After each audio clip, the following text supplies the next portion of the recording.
I mean, I've always had a good relationship with Quelfire. I mean, I never shy of picking up the phone. Um, I think you're regularly posting things on LinkedIn, lots of videos, Yeah. lots of information, technical intro, and that's all good. That all comes part of that education. So that's very, very good. You're not a quiet manufacturer. No. You do push the bounds. I mean, it's hard to keep up with what you're testing.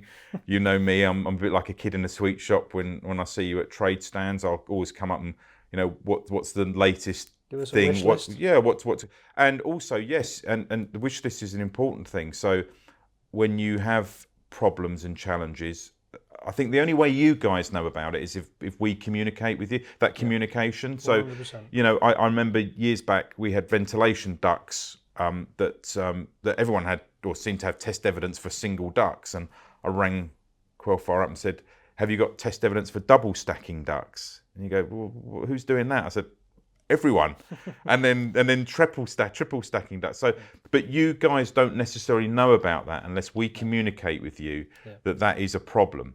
And so Quelfire have always been very good at, in my experience, of listening and where you're able to is doing that level of testing, which is really important. And I know I've had one of the big things in the industry at the moment is shaft walls. It's off the tip of everyone's tongue. Yeah. And I know you guys have done testing in shaft walls, which is really great.